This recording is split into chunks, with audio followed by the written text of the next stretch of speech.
বাবা বি বলো তো। হ্যাঁ এখানে বসো, এই যে মাইর দিব কিন্তু ওদের, তুমি না বললে। সি, আই সি বলো। ওরা পারে না বাবা, তুমি সি বলো তো বাবা। সি, আই বই পড়, এমন মাইর দিব না।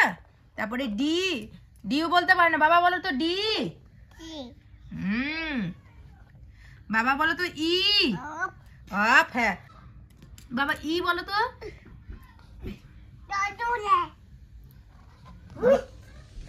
ওরা বই পড়তে পারে না তো বাবা, বাবা ই বলো তো।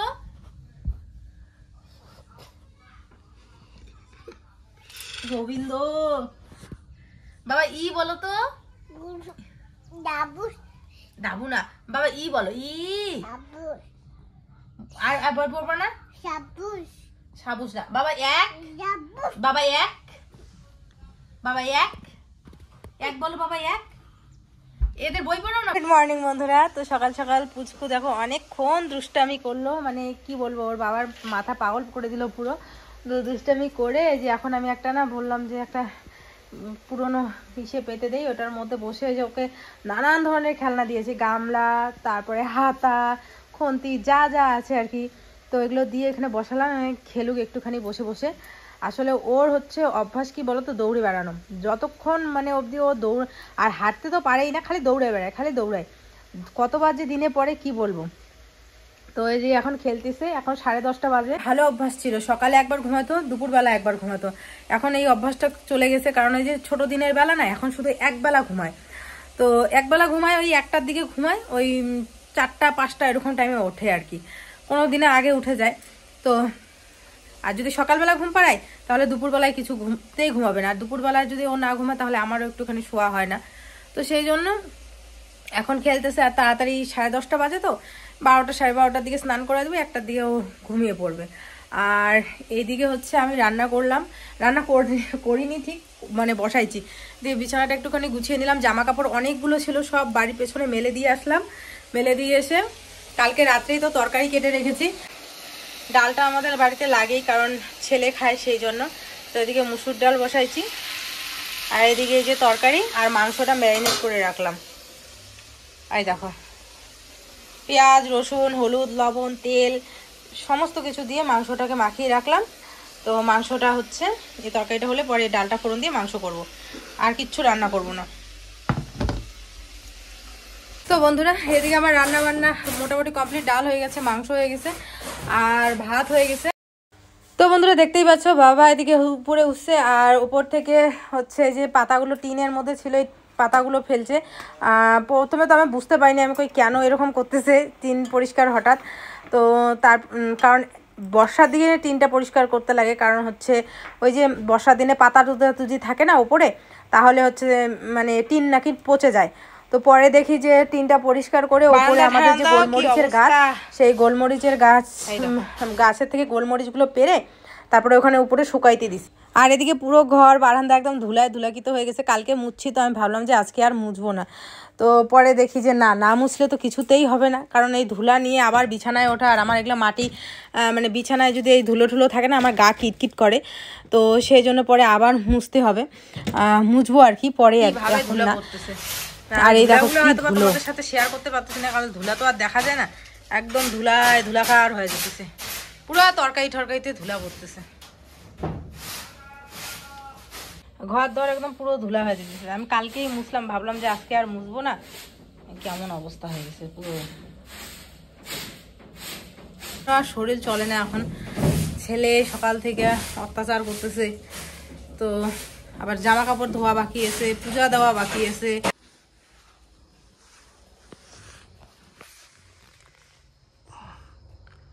সন্ধ্যাবেলা ব্রাশ করবে, ব্রাশ করতে করতে পূজা দিচ্ছে।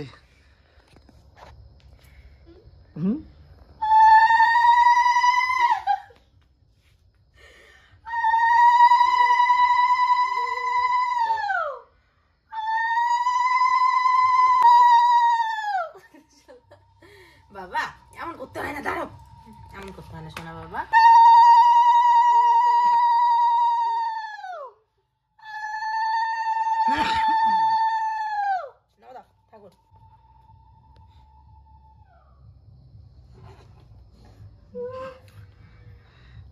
না এখানে নামো তো ভালো করে বসে বসে। আরে আমার ঠাকুর, আমার সোনার বাচ্চাটাকে ভালো রেখো। আর হাত দিয়ে কেন নামা দিবে, খালি এমন করে এই যে এইভাবে।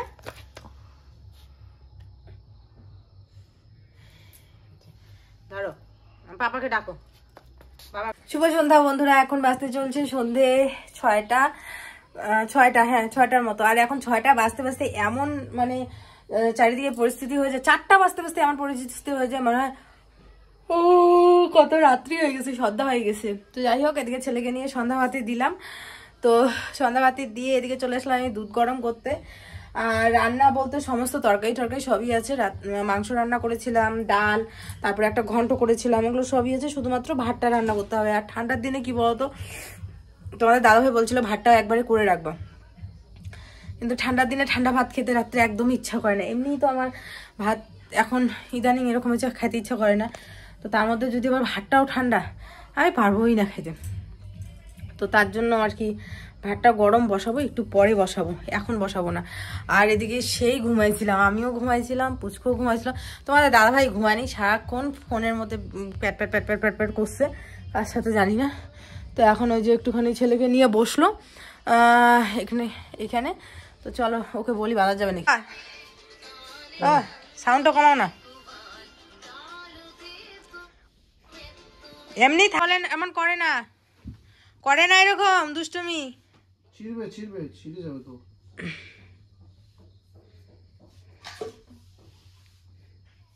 বলবা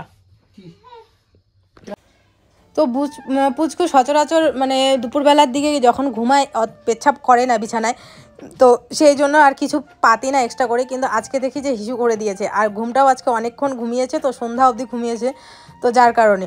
আর ঠান্ডার দিনে এমনিতেও বাচ্চারা একটুখানি হিসু করেই ফেলে, তো এটা আর আজকে আর রোদ্রে তো দেওয়া সম্ভব না, সন্ধ্যা হয়ে গেছে। তো ভাবলাম যে এটার উপরে কিছু একটা পেতে দিই। আর এই যে আমার হাতে দেখতে পাচ্ছ, এটা ব্ল্যাঙ্কেটের কাভার।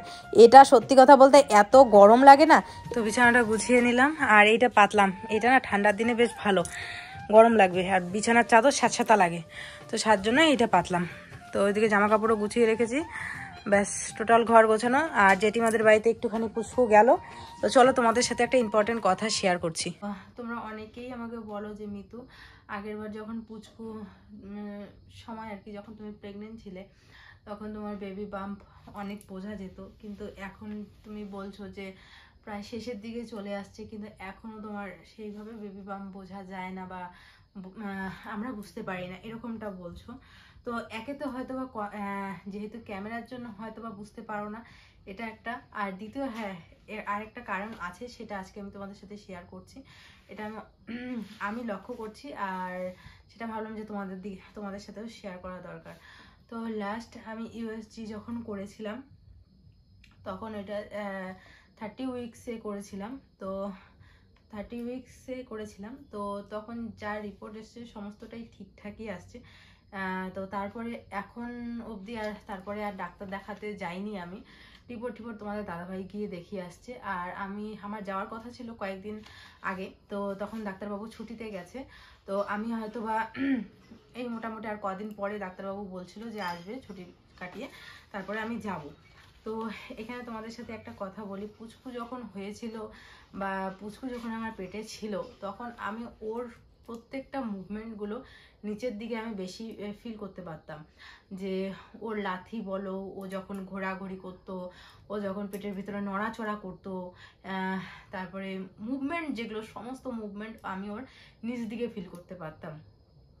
আমি হয়তো বা তোমাদের কথাটা বোঝাতে পেরেছি হয়তো, মানে নিচের পেটটা আমার বড় ছিল আর কি, এটা বোঝাতে চেয়েছিলাম। ওই নিচ দিকে আমি ফিল করতে পারতাম। কিন্তু এই সেকেন্ড টাইম আমার কি হয়েছে বলো তো, এই বেবিটার সময় আমি সমস্ত মুভমেন্ট বলো, বাকি যা কিছু আমি কিন্তু সমস্তটা উপর দিকে ফিল করতে পারি। মানে ও আমাকে যখন লাথি মারে, কিক করে, তারপর যখন আমার ঘোরাঘুরি করে, তখন প্রত্যেকটাই আমি এই উপর সাইডে আমি ফিল করতে পারি। আর উপর সাইডটাই কিন্তু আমার হচ্ছে উঁচু হয়ে আছে আর কি সব থেকে বেশি। তো তাতে আমার মনে হয় যে বেবিটা হয়তো উপর দিকে আছে, সেই জন্য হয়তোবা এরকমটা মনে হয়। আর এরকমটা আরেকটা কারণেও, আমি যখন আয়না দিয়েও আমি হচ্ছে মানে ড্রেসিং টেবিলে আমার আয়না দিয়ে যখন আমি পেটটা দেখি, তখন দেখি উপরের সাইডটাতে আমার বেশি উঁচু, নিচটার থেকে উপর সাইডটা বেশি উঁচু। তো এটাও একটা কারণ হতে পারে যে। আর হ্যাঁ, আরেকটা কথা কি, আমি অনেকের শুনেছি যে বেবি উপর দিকে থাকে, অনেকের নিচ দিকে থাকে। তো এটাও একটা কারণ হতে পারে, হয়তো আমার বেবি উপর দিকে আছে, এটা একটা। দ্বিতীয়, কারো উপর পেট থাকে আর কারো নিচ মানে তল পেটে থাকে আর কি বেবি, এটাও একটা কারণ হতে পারে। আর তাছাড়া যেটা হচ্ছে লাস্ট ইউএসজি করে যে রিপোর্টগুলো এসেছিলো, বেবির ওজন সমস্তটাই ঠিকঠাক আছে। বেবির ওজন, বেবির গ্রোথ কতটা হয়েছে না হয়েছে, প্রত্যেকটাই তোমাদের আশীর্বাদ, ঠাকুরের কৃপায় সমস্তটা ঠিকঠাক আছে। তোমরা এইভাবে আশীর্বাদ আর ভালোবাসা দিও, যাতে পুরো মানে জার্নিটা যেইভাবে আমি স্মুথলি এত তাড়াতাড়ি যে এইভাবে মানে শেষ মানে চলে আসছে, আর আমি ভাবতেও পারিনি যে পুচকুর সময় আমার অনেক কষ্ট হয়েছিল বন্ধুরা, অনেক কষ্ট হয়েছিল, মানে আমি বলে বোঝাতে পারবো না এত কষ্ট হয়েছিল। প্রত্যেকটা দিন রাত্রে আমি বমি করেছিলাম, প্রত্যেকটা দিন মাথা ঘোরানো, রান্না করতে পারতাম না, যে কোনো জিনিসের গন্ধ, ভাতের ফ্যান ঝাড়তে যাওয়া গন্ধ পেতাম, মশলার কাঁচা গন্ধ থেকে শুরু করে মানে কোনো কিছু আমার ভালো লাগতো না, শরীর প্রচণ্ড দুর্বল ছিল ছেলের সময়। হ্যাঁ, এটা একটা ঠিক যে তোমরা অনেকেই বলো আমি ছেলের সময় খুব হেলদি ছিলাম। হ্যাঁ, আমি খুব হেলদি ছিলাম, তখন আমি খুব মোটা হয়ে গেছিলাম, আমার ওয়েট তখন 72 কেজি ক্রস করে গেছিলো। 72 লাস্ট আমার যখন আমাকে ওটিতে তুলবে, তখন আমাকে যখন মানে ওয়েটটা মাপা হয়েছিল, আমার মনে আছে আমার 75 কি 76 কেজি হয়েছিল। তো ওয়েটটাও আমার তখন অনেক বেড়ে গেছিলো। তারপরে হচ্ছে মোটা তো হয়েছিলামই, তোমরা দেখেইছিলে। তারপরে হচ্ছে প্রচণ্ড হেলদি হয়েছিলাম। এখন কিন্তু তার সাথে সাথে কিন্তু আমি আমার ভেতর থেকে আমি অনেকটা দুর্বল ছিলাম তখন। কিন্তু এখন কি বলতো, হয়তো আমার শরীরটা অনেকটা শুকিয়ে গেছে, কিন্তু হ্যাঁ, আমি এখন বুঝতে পারি যে পুচকুর সময় থেকে এখন আমি অনেকটা বেশি স্ট্রং আছি। কারণ পুচকু যখন হয়েছিল 9 মাসে, আমার শরীর আর দিচ্ছিল না। আমি খালি ভগবানকে বলতেছিলাম যে ঠাকুর আমার কবে হবে, কবে হবে, ব্যাস আমি মানে একটা থাকে না যে হলে পরে ব্যাস বেঁচে যাবো, হলে পরে বোধহয় বেঁচে যাবো, এরকমটা মনে লাগছিল। এখন আর সেরকমটা এখনো কিন্তু অবধি হয়নি। এখন অবধি এতদিন পার করে আসলাম দেখো, এখন অবধি আমার কোনোদিনও বমি হয়নি। হ্যাঁ, মাথা ঘোরানো একটু হয়নি, মাথা ঘোরানো একটু।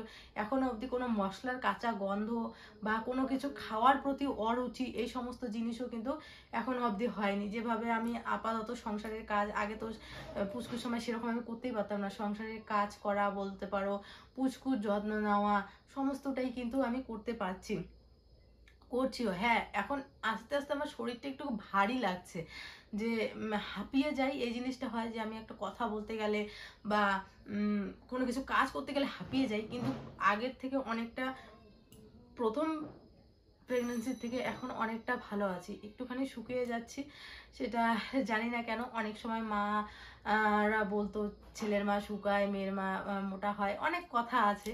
তো এটা একটা নর্মাল ব্যাপার, এটা প্রেগনেন্সিতে সবারই হয়ে যায়, কেউ মোটা হয়, কেউ পাতলা হয়, এরকমটা হয়েই থাকে। তো এই আর কি। আর আমার প্রবলেম বলতে একটাই, সেটা হচ্ছে ঘুম কম হয় আমার রাত্রেবেলা করে, আর হচ্ছে শরীরটা ভারী লাগে, আর কথা বলতে গেলে হাঁপিয়ে যায়। আর তাছাড়া ভগবানের কৃপায় এখন অবধি কোনো সেরকম প্রবলেম হয়নি আমার।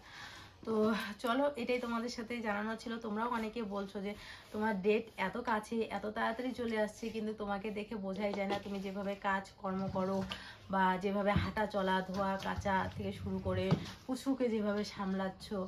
তো তোমরা প্রে করো যাতে এরকমটাই সারা জীবন থাকি। আর পুচকুর সময় আমার যে প্রবলেমটা হয়েছিল, যে সিজারের পর আমি অনেকটা লেট হয়েছিল আমার হচ্ছে ঠিক হইতে আর কি। কারণ তোমরা তো জানোই সমস্তটাই, কিসের জন্য আমার সেলাইটা পেকে গেছিল।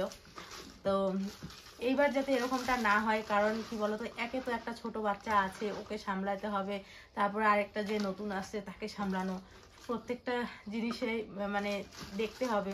তো ভগবানের কাছে আমার প্রথমে যখন আমি মানে ভেবেছিলাম যে হ্যাঁ আমি প্রেগনেন্ট হয়ে গেছি, এখন কি করব, ফার্স্টে আমার মনে আসছিল পুচকুর সময় যেটা হয়েছিল এইবার যাতে না হয়। কারণ আমি ওই জিনিসটা খুব ভয় পাই, কারণ মানে একটা দিন যায়নি যখন আমি পুচকুর সময় আমি কান্না করিনি। মানে ড্রেস, মানে যখনই ডাক্তার ড্রেসিং করতে আসতো না, আমি আতঙ্ক হয়ে যেতাম, এত ব্যথা লাগতো।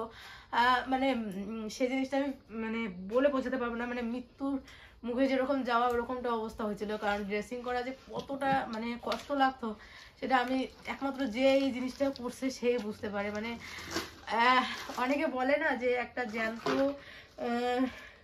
মুরগিকে অর্ধেক কাটার পরে রেখে দিলে ঠিক যেরকমটা ফিল হয় সেরকমটা ড্রেসিং করার সময় হয়। একদমই ঠিক।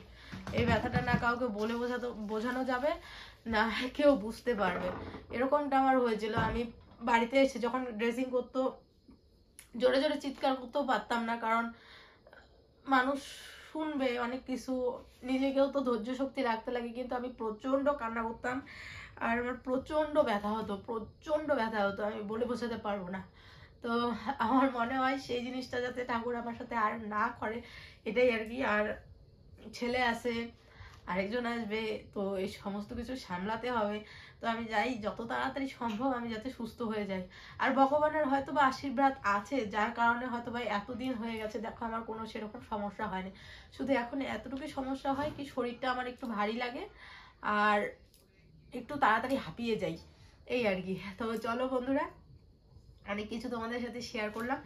তো এখন ছেলেকে নিয়ে আসবো, নিয়ে এসে ওকে দুধ খাওয়াবো, খাইয়ে দাইয়ে ব্যাস তারপরে ওর ঘুমানোর অপেক্ষা, ও ঘুমালে পরে রান্না বান্না করবো। তো চলো আপাতত এগুলো এখন গুছিয়ে রাখি। আর তোমাদের সাথে কথা বলতে বলতে দেখছো চোখ দিয়ে জল বেড়ে গেছে, কারণ ওই যে দিনগুলো আমি পার করে আসছি না, সেগুলো আমি জীবনে কোনো দিন ভুলতে পারবো না। মৃত্যু অবধি আমার এই জিনিসগুলো মনে রাখবে, কারণ মনে থাকবে আর কি যে দিনগুলো আমি পার করে আসছি। ভগবান সত্যি কথা বলতে শত্রুরও যাতে এরকম দিন না দেখায়। মানে একবার সিজার করে আসার পরে তারপরে আবার ওটি রুমে যাওয়া, তার মাঝখানে বিগত প্রায় 15 থেকে 16 দিন কন্টিনিউ ড্রেসিং করা, একটা কাটা জায়গার মধ্যে এতটা মিনিমাম কাটা থাকে, একটা কাটা জায়গার মধ্যে তোমাকে বারবার ওই জায়গাটা ঘষে পরিষ্কার করবে, তারপর ওটার মধ্যে ঘষে মলম লাগাবে। উফ, সে যে কি যন্ত্রণার আমি বলে বোঝাতে পারবো না।